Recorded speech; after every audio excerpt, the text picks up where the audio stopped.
Welcome back to Make It Make Sense with Tomee Campbell. In this episode, we're going to be talking about advocating for women's sports from the Professional Women's Hockey League to the WNBA and beyond. So I'm very excited about the news that Toronto is getting a professional women's basketball team. I say this because I'm a fan, but I'm also excited because as a former athlete, I've had the pleasure of playing in semi-professional sports.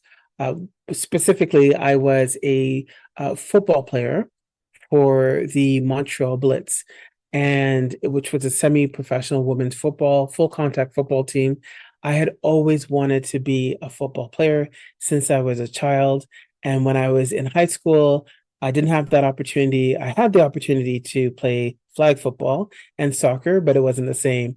And so I had an opportunity when I moved to Montreal in the mid 2000s to live out my dream. Actually, what I'm talking about, it's not mid 2000s. It was 2011. And I was able to uh, finally get on the field. I remember going and buying my helmet, and I have a very robust head. So I think my helmet size, itself, my helmet from when I was playing is like an extra large. And so I had to go around to many places and find my helmet, find my padding, and it was extraordinary.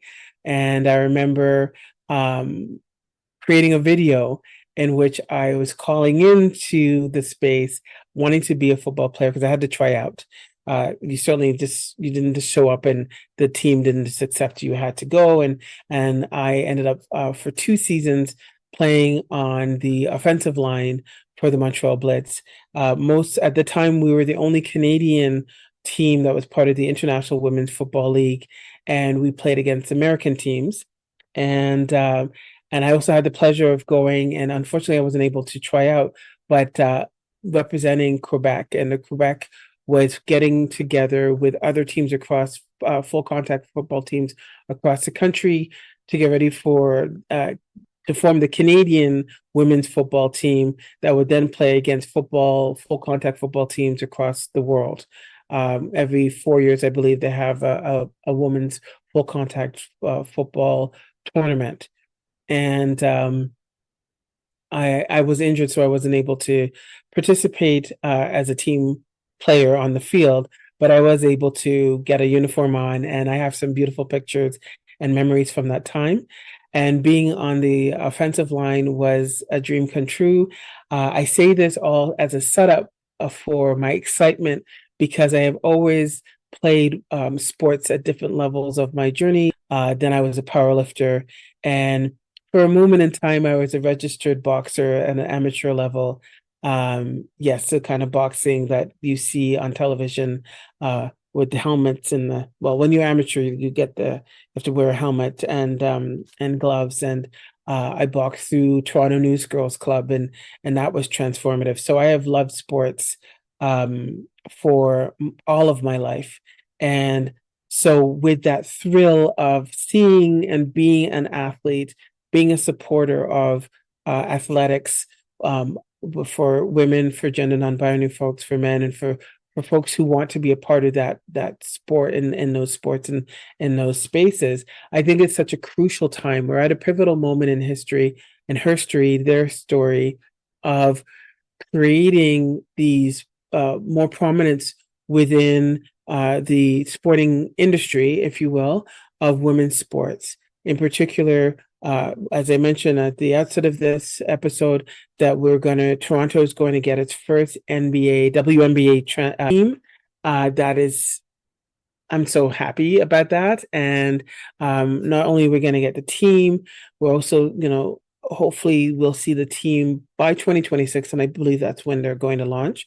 I hope they will have more exhibition games of players who want to be on Toronto's team, as well as the WNBA coming here.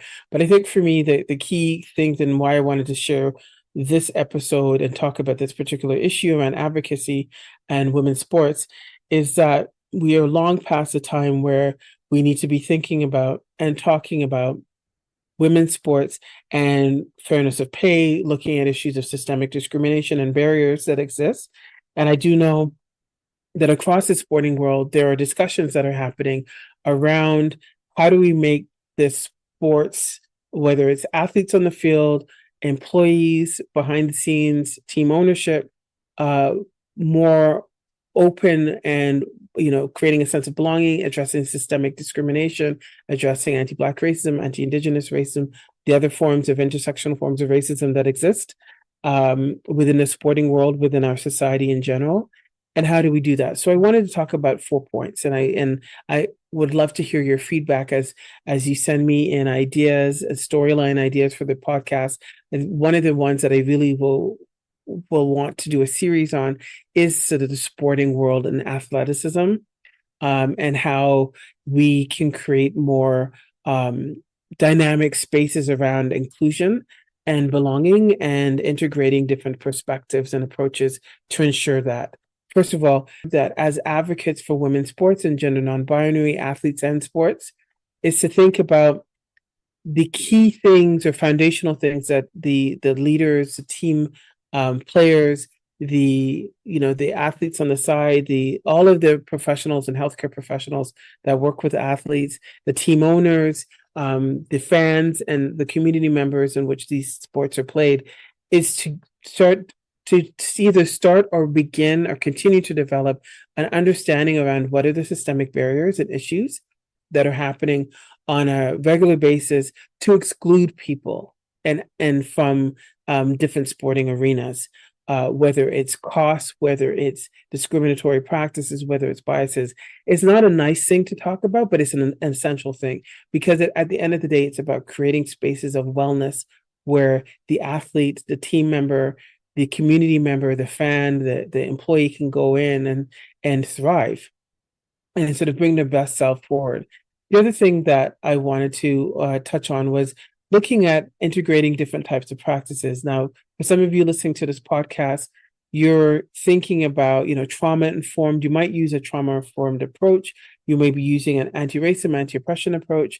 I think a number of approaches can be combined to really look at integrating a trauma-informed sort of a gender-based approach, anti-racism, anti-oppression approach, looking at the impact of sort of the positive, empowering side of sports, and removing the barriers and addressing some of the discriminatory or all of the discriminatory practices that prevent athletes and folks involved in the sports sector from really thriving.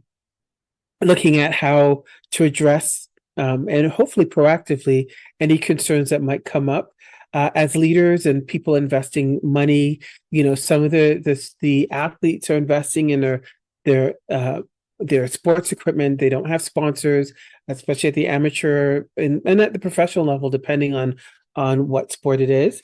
And thinking about the people who are buying the teams, putting their resources into developing the teams, hiring the coaches, whether it's voluntary or they're getting paid. We have all different levels of responsibility and accountability to each other as a community. And how do we collectively say, okay, we're going to put some foundational practices in place. We're going to look at how power, privilege, marginalization, systemic biases, individual interpersonal relationships, and the biases that might exist in those spaces. And we're going to address them directly. And how will that, from a transformational perspective, how does that positively impact athletes? How will that make those transitions so that you see when an athlete is going on the field, they're able to just focus on the job at hand? Sadly, there's been examples across the sporting world, certainly what I've seen in Europe and in other sporting arenas with men's soccer, what's happening on a professional level, where you have sports fans that are bringing in sort of anti-Black racism, whether it's discrimination and problems that are happening between team members. We know that these things exist. So what are we doing to more intentionally address them and bring it to the public's attention and awareness, and then embedding it in policies, practices, procedures, and protocols? The other thing that I think is important is to consider for those team members and those teams that are considering, again, widening out their pool, making sure that players from underrepresented communities are welcomed in, but beyond just sort of the surface welcome in, they're doing, they're not doing it as a performative element of their leadership, but they're doing it with a sense of integrity and saying, we want to make these changes. We recognize that racism and anti-Black racism and other forms of discrimination are in fact spaces that require us to be mindful, because racism is a health and safety issue. It is Toronto, for example, in Toronto Public Health declared anti-Black racism as a public health crisis in 2020. That hasn't gone away. So I think it's us being more mindful of how do we engage in change making, move where people are at, but also hold each other accountable and responsible, so we can make those changes. And I think having a code of conduct for fans is a great way.